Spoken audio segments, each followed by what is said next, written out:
नमस्कार, बहुत स्वागत है आप सभी का। स्पेशल रिपोर्ट देख रहे हैं आप, आपके साथ मैं पल्लवी रविंद्र सिंह। बुलेटिन की शुरुआत बालोतरा से आ रही बड़ी खबर के साथ करेंगे। कलेक्ट्रेट में तैनात यूडीसी को एसीबी ने ट्रैप कर लिया है। 18,000 की रिश्वत लेते हुए यूडीसी को गिरफ्तार किया गया। मुकदमे से बचाने के लिए बताया जा रहा है झांसा देकर यह रिश्वत मांगी गई थी। कल आरोपी यूडीसी से 5,000 रुपए जो है वो लिए गए थे और ये बड़ी खबर है। कल बताया जा रहा है आरोपी यूडीसी ने 5,000 रुपए लिए थे। जालोर के बागोड़ा थाने में ये मामला दर्ज है। समदड़ी थाना क्षेत्र के सिलोर निवासी शैतान राम अरेस्ट किया गया है। तो ये बड़ी खबर आपके टेलीविजन स्क्रीन पर है। ज्यादा जानकारी लेंगे बाड़मेर से संवाददाता टेलीफोन लाइन पर हमारे साथ प्रेमदान जुड़े हुए हैं। प्रेमदान, 5,000 की रिश्वत लेते आरोपी को ट्रैप किया गया, जरा जानकारी दीजिए। देखिए, मैं आपको बताना चाहूंगा कि आरोपी 18,000 रुपए की रिश्वत लेते हुए रंगे हाथों गिरफ्तार हुआ है। 5,000 कल सत्यापन के दौरान उसने रिश्वत ली थी। आज 18,000 की रिश्वत लेते हुए कलेक्ट्रेट के अंदर कार्रवाई हुई है और कार्रवाई के बाद में आरोपी को लेकर के बालोतरा थाने पहुंची है। इसके साथ ही एसीबी की टीम है, उसके ठिकानों पर उन्होंने दबिशें दी है और पड़ताल की जा रही है। बताया ही जा रहा है, एसीबी के द्वारा जो जानकारी निकल करके सामने आई उसमें बताया जा रहा है कि यूडीसी जो शैतान राम है उसके संपर्क में एक आया जिसके खिलाफ जालोर जिले के एक थाने में मामला दर्ज था और उसी मामले में उसको फ्री करवाने के एवज में उसने झांसा दिया कि मेरी हाई कोर्ट में और कई जगह पहचान है और उसको फ्री करवा दिया जाएगा। इसी मामले में वो लगातार रिश्वत ले रहा था और उससे जब परिवादी को लगा कि ये मुझे झांसे में देख करके मेरे पैसे ऐड रहे थे, तभी परिवादी एसीबी के पास पहुंचा और उसमें कल सत्यापन के दौरान उसने 5,000 की रिश्वत ली और आज 18,000 रुपए की रिश्वत लेते हुए बालोतरा कलेक्ट्रेट के अंदर उसे शैतान नाम को रंगे हाथों गिरफ्तार किया है। एसीबी इसकी बड़ी कार्रवाई की गई है। बहुत शुक्रिया आपका जानकारी के लिए। जयपुर से बड़ी खबर है। स्नैचिंग की वारदात करने वाले गिरोह का पुलिस ने खुलासा कर दिया है। 2 मोबाइल स्नैचर और 1 खरीदार गिरफ्तार किया गया। कई मोबाइल और 1 बाइक भी बरामद की गई।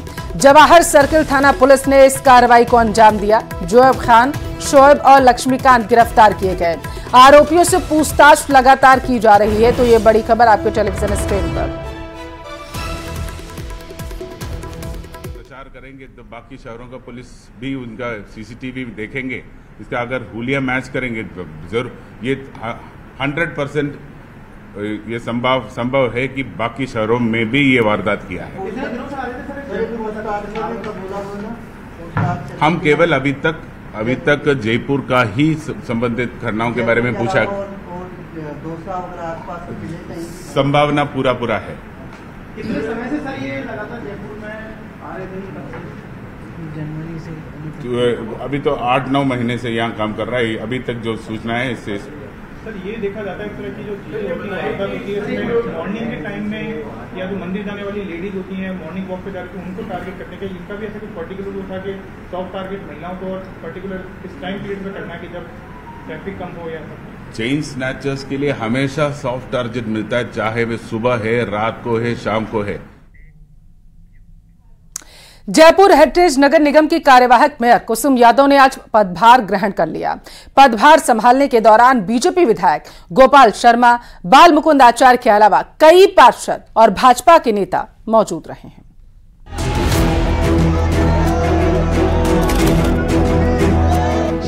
कार्यवाहक मेयर कुसुम यादव ने संभाला पदभार।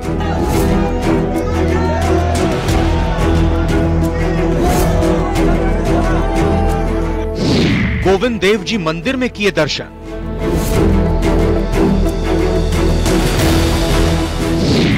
पूजा पाठ के बाद संभाली मेयर की कमान।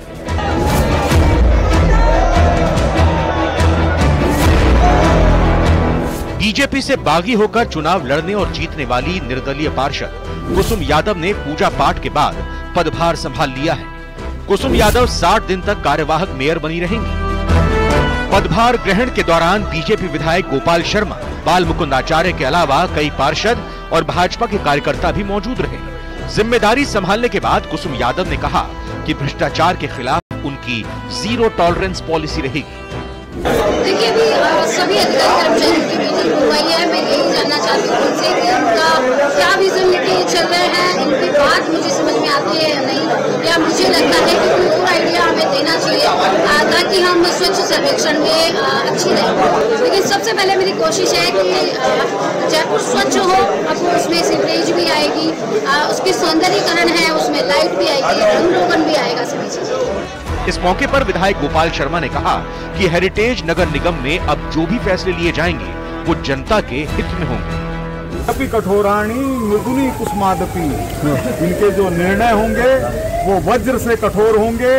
भारतीय जनता पार्टी के नेतृत्व आदरणीय मोदी जी, आदरणीय मदन लाल जी और जयपुर की जनता, इन सबको संतुष्ट करने वाले हैं। कार्यवाहक मेयर कुसुम यादव के पदभार ग्रहण कार्यक्रम में कैबिनेट मंत्री जोगाराम पटेल भी शामिल हुए, जिन्होंने हेरिटेज नगर निगम के साथ मिलकर काम करने और शहर के पुराने वैभव को वापस लाने की बात कही। तो ये हेरिटेज भी हमारे साथ मिलकर, जिला प्रशासन के साथ मिलकर के, सरकार के साथ मिलकर के इस जयपुर के पुराने वैभव को प्राप्त करें। अधिक से अधिक पर्यटक यहाँ आवे, हमारे सभी आम जन को कोई ट्रैफिक व्यवस्था से लेकर, पानी भराव से लेकर, सफाई को लेकर, सीवरेज को लेकर, बिजली को लेकर कोई समस्या नहीं हो। इन सब के लिए हम हेरिटेज के साथ मिलकर के पूरा प्रयास करेंगे। कार्यवाहक मेयर ने पदभार संभालते ही अपनी प्राथमिकता साफ कर दी है। जयपुर को स्वच्छ और सुंदर बनाना उनकी प्राथमिकता में शामिल है, लेकिन सवाल अब भी वही है कि क्या नगर निगम हेरिटेज पर कब्जे की जंग लड़ रही कांग्रेस और बीजेपी में संघर्ष विराम हो गया है।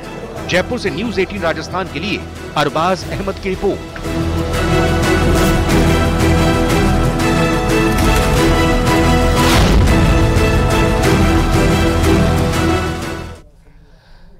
और उधर अजमेर दरगाह एक बार फिर से सुर्खियों में आ चुकी है। ख्वाजा गरीब नवाज की दरगाह के हिंदू मंदिर होने का दावा करते हुए हिंदू सेना नाम के एक संगठन ने अदालत का दरवाजा खटखटाया, जिससे दरगाह ने बेबुनियाद बताते हुए विशाली मानसिकता करार दिया है। आप रिपोर्ट में समझिए।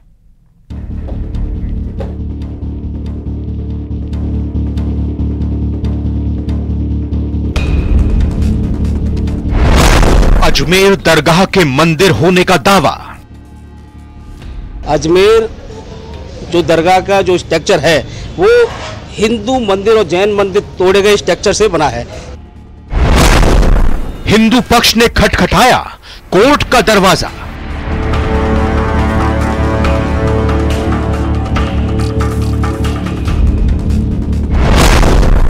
मुस्लिम पक्ष ने चेताया।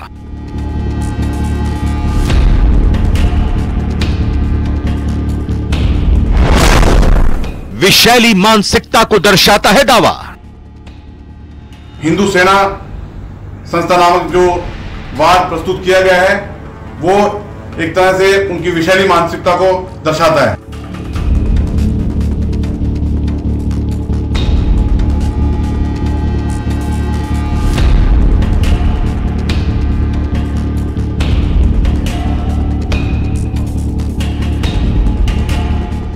हिंदू सेना के राष्ट्रीय अध्यक्ष विष्णु गुप्ता दावा कर रहे हैं कि अजमेर दरगाह संकट मोचन महादेव मंदिर तोड़कर बनाई गई।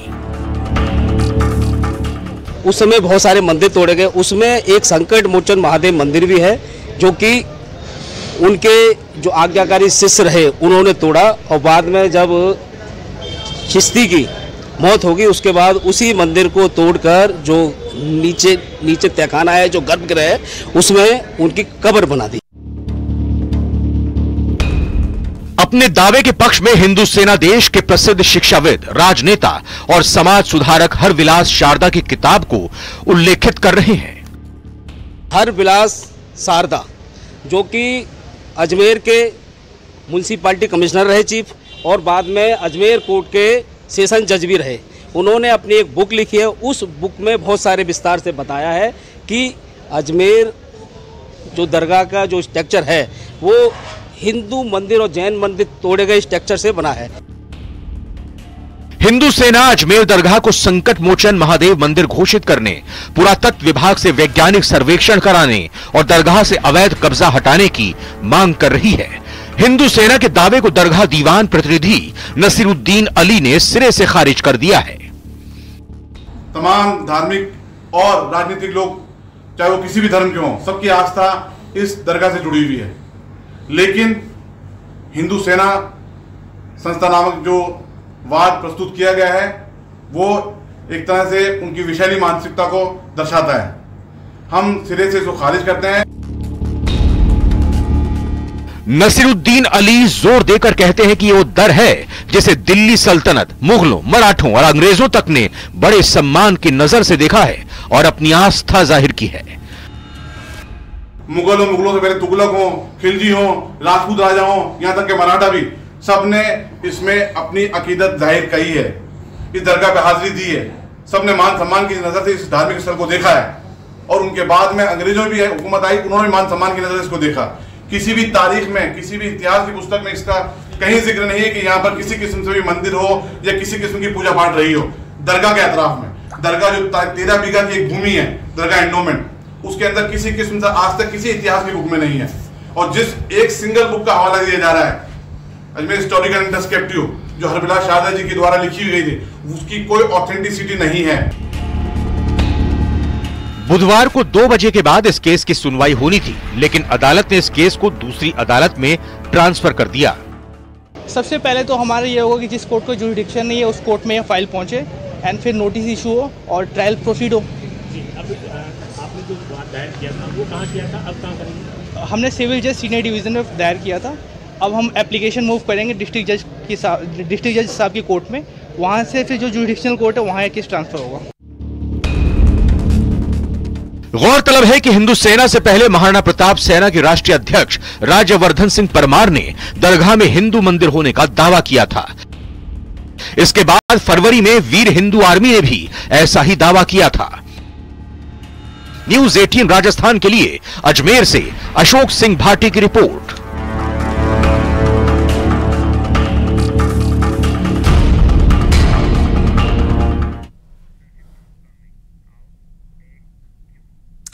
चित्तौड़गढ़ से बीजेपी सांसद सीपी जोशी ने लोकसभा अध्यक्ष ओम बिरला को एक पत्र लिखा।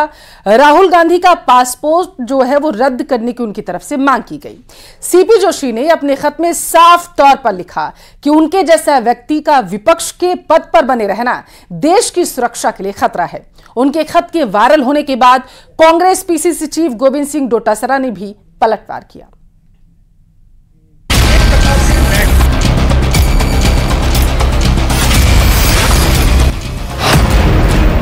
सांसद सीपी जोशी का लोकसभा स्पीकर को खत। राहुल गांधी का पासपोर्ट रद्द करने की मांग। राहुल को बताया देश की सुरक्षा के लिए खतरा। विदेश में दिए गए राहुल गांधी के बयान अक्सर विवाद की वजह बन जाते हैं। ऐसे में उनके बयान को लेकर भारतीय जनता पार्टी के चित्तौड़गढ़ से सांसद सीपी जोशी ने लोकसभा स्पीकर ओम बिरला को खत लिखा है और उनका पासपोर्ट रद्द करने की मांग की है। इतना ही नहीं, उन्होंने राहुल गांधी के नेता प्रतिपक्ष के पद से भी इस्तीफे की मांग की है। उन्होंने खत में लिखा कि राहुल गांधी जैसे किसी भी व्यक्ति का नेता विपक्ष के पद पर रहना देश की सुरक्षा के लिए खतरा है और उनकी गतिविधियां देखकर लगता है कि वो देश विरोधी ताकतों के हाथ में है। अब सत्ता के लालच में कहीं की राष्ट्र विरोधी ताकतों के हाथों में खेलकर इस देश को नीचा दिखाने का काम राहुल गांधी जी कर रहे हैं। तो मैं सीपी जोशी एक सांसद होने के नाते नहीं, एक देश का नागरिक होने के नाते ये कह रहा हूँ कि ऐसे व्यक्ति का पासपोर्ट जब्त होना चाहिए जो माँ भारती को, इस भारत की के खिलाफ कोई दुनिया में जाकर इस देश को नीचा दिखाने का काम करते हैं। ऐसे व्यक्ति का पासपोर्ट जब्त होना चाहिए। राहुल गांधी के इस्तीफे की सीपी जोशी की मांग पर पीसीसी चीफ गोविंद सिंह डोटासरा ने हमला बोला है। उन्होंने एक्स पर लिखा कि भाजपा नेताओं में कुर्सी की लोलुपता में चमचागिरी और चाटुकारिता की पराकाष्ठा पार करने की होड़ लगी है। नेता प्रतिपक्ष राहुल गांधी के संदर्भ में चित्तौड़गढ़ से भाजपा सांसद द्वारा लोकसभा अध्यक्ष को लिखा गया और वायरल कराया गया पत्र इसका नमूना है। सही मायनों में यह पत्र कागजों का ढेर लगाकर पार्टी फोरम में अपनी उपस्थिति दर्ज कराने एवं संभावित मंत्रिमंडल में अपनी हैशटैग पर्ची निकलवाने की सिफारिश से अधिक कुछ भी नहीं है। उन्होंने आगे लिखा कि देश के लिए दो कुर्बानी देने वाले परिवार को भाजपा नेता राष्ट्र का सम्मान और सुरक्षा न सिखाएं। कांग्रेस नेता भले ही सीपी जोशी के खत को चमचागिरी और चाटुकारिता बता रहे हो, लेकिन बीजेपी नेता उनकी इस मांग को वाजिब मान रहे हैं। अध्यक्ष एवं सांसद सीपी जोशी जी का बयान कि राहुल गांधी का पासपोर्ट निरस्त कर देना चाहिए बिल्कुल उचित एवं जायज है। जिस प्रकार से राहुल गांधी ने विदेश की धरती पर हमारे 125 करोड़ भारतीयों का अपमान किया है, जिस प्रकार से देश विरोधी बातें की हैं, सिखों के विरोध में जो उन्होंने बोला है, ये बहुत ही निंदनीय एवं अशोभनीय है। राहुल गांधी ने एक बार नहीं कई बार ऐसे बयान दिए हैं जिसके चलते वो विवादों में आई हैं। ऐसे में बीजेपी जहां उनकी गतिविधियों को देश की सुरक्षा के लिए गंभीर मान रही, वहीं कांग्रेस नेता इसे चमचागिरी की संज्ञा दे रहे हैं। बहरहाल ये राजनीति है, यहाँ सत्ता पक्ष और विपक्ष के बीच मुद्दों पर मतभेद होना लाजमी है। अब देखना होगा कि सीपी जोशी के स्पीकर ओम बिरला को लिखे खत के बाद जो सियासत शुरू हुई है वो कहां तक जाती है। Bureau report, news 18 Rajasthan. Rail मंत्री अश्विनी वैष्णव ने सवाई माधोपुर में रेलवे प्रोटेक्शन सिस्टम का उद्घाटन कर व्यवस्थाओं का जायजा लिया। उन्होंने सवाई माधोपुर से कोटा के बीच 108 किलोमीटर के रेलवे ट्रैक पर कवच 4.0 का ट्रायल भी देखा है।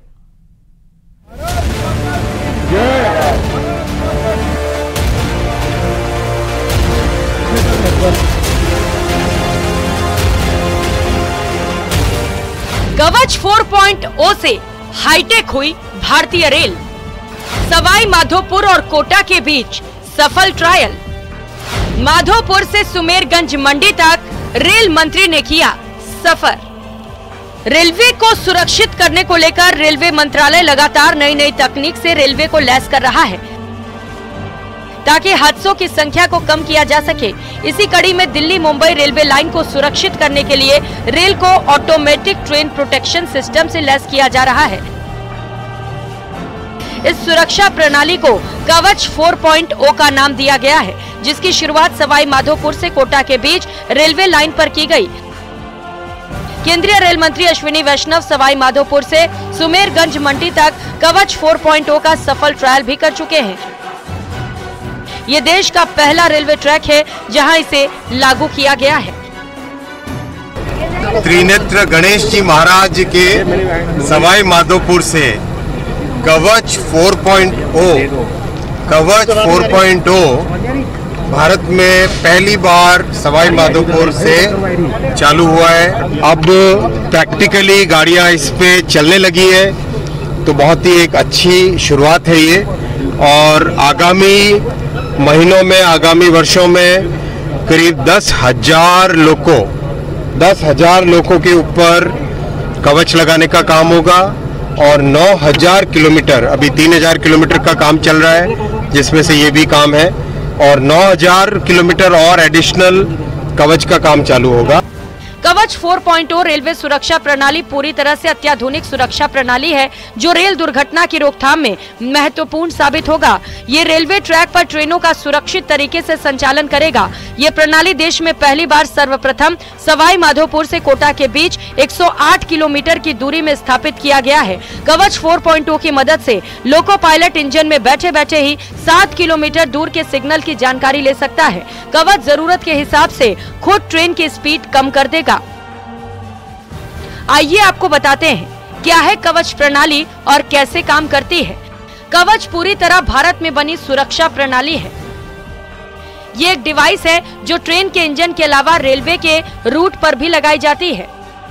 दो ट्रेनों की टक्कर होने से रोकने का काम करती है, रफ्तार पर काबू रखता है, सिग्नल पासिंग और डेंजर स्थिति को रोकता है, आमने सामने, पीछे और साइड से टकराव की स्थिति का पता लगाकर उसे रोकता है। आमने सामने आने पर 3 किलोमीटर पहले ही रुक जाएगी ट्रेन। कवच लोको पायलट को सिग्नल देते हैं ताकि कोहरे में ट्रेन का चलना संभव हो। रेलवे ने कवच 4.0 सुरक्षा प्रणाली के लिए सवाई माधोपुर और कोटा के बीच 130 टावर स्थापित किए हैं। इसके लिए ऑप्टिकल फाइबर केबल बिछाई गई है। इस ट्रैक पर 78 कवच भवन का निर्माण किया गया है। साथ ही 178 सिग्नलिंग इंटरफेस और एक SPLS नेटवर्क का भी निर्माण किया गया है। ऐसे रफ्तार कंट्रोल करेगा कवच। ट्रेन की स्पीड तय रफ्तार यानी 130 किलोमीटर प्रति घंटे से 2 किलोमीटर प्रति घंटा ज्यादा हो तो कवच अलार्म बजाता है। ट्रेन की स्पीड तय सीमा से 5 किलोमीटर प्रति घंटा अधिक होते ही ऑटोमेटिक ब्रेक लग जाएंगे। वहीं ट्रेन के निर्धारित स्पीड से 9 किलोमीटर प्रति घंटा से ज्यादा होने पर इमरजेंसी ब्रेक लग जाएंगे।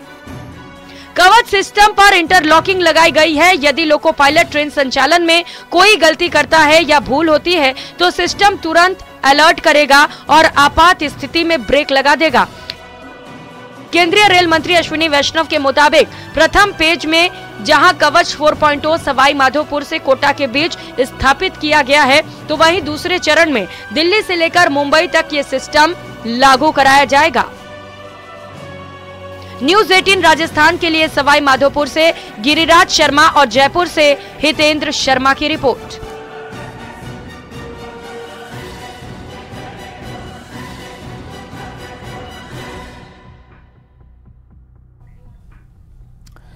उधर शिक्षा मंत्री मदन दिलावर का पारा उस समय हाई हो गया जब वो रामगंज मंडी विधानसभा क्षेत्र के दौरे पर थे।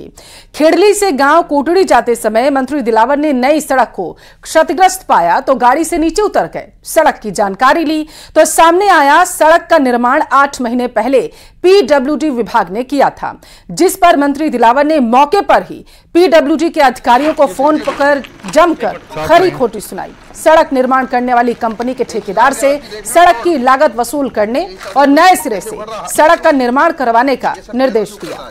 इसको बनाना कहते हैं ये लूटपाट तो मत कराओ, ऐसे तो नहीं चलेगा। और आप देख रहे हैं ये नया बना एक पैसा भी इसका पेमेंट होगा तो ठीक नहीं होगा। और यही नहीं, जहाँ जहाँ इसके काम चल रहे हैं वहाँ कहीं का पेमेंट नहीं होगा जहाँ तक ये मुझे रोड ठीक नहीं दिखा दो। कहाँ चल रहा है इसका काम? रेपुटेशन तो बंद है ना। ये कोई क्या नाम है ठेकेदार? आसिफ मिलन है कोई मिलन कंस्ट्रक्शन कंपनी के नाम से मना करिए। पूरी चीज नहीं बनेगी। मैं जो कर रहा सुन रहे हो उसका एक भी पेमेंट किसी भी कहीं का भी नहीं होना चाहिए, अदरवाइज मैं समझूंगा कि इसे बड़ी राशि का घालमेल हो गया है। आप मेरी बात सुन रहे, मेरी बात का हाना नहीं कर रहे आप। इसका भुगतान नहीं होना चाहिए। करोड़ों रुपए का रोड केस की तैसी कर दी है। चलिए रुक अब कोटा का करेंगे, जहां डेंगू का खतरा लगातार बढ़ता जा रहा है। डेंगू पॉजिटिव मरीजों का आंकड़ा 140 के पार पहुंच गया। चिकित्सा विभाग की टीमों द्वारा शहर से ग्रामीण अंचल के इलाकों में लगातार सर्वे कर लार्वा एक्टिविटीज की जानकारी जो है वो ली जा रही है। मुख्य चिकित्सा और स्वास्थ्य अधिकारी डॉक्टर जगदीश सोनी ने बताया है कि हर दिन चिकित्सा विभाग की टीम गांवों में सर्वे कर रही। हमारी सभी संस्थाओं की, सारे सीएससी पीएससी की और सभी जगह की टीमें अपने अपने क्षेत्र में जो उनको दिया गया वहाँ पर सर्वे कर रही है। जहाँ पर कूलर, टंकी, परिंदे, मनी प्लांट की बोतल और फ्लावर पॉट के या गमले के नीचे की ट्रे, फ्रिज की ट्रे, इन सबको साफ कर रही है। उनमें जहाँ भी उनको लार्वा मिल रहे हैं वहाँ उनको नष्ट किया जा रहा है। या फिर यहां रुकेंगे एक छोटे से ब्रेक के लिए। ब्रेक के उस पार आपको दिखाएंगे 30 मिनट में 50 जिले की खबरें।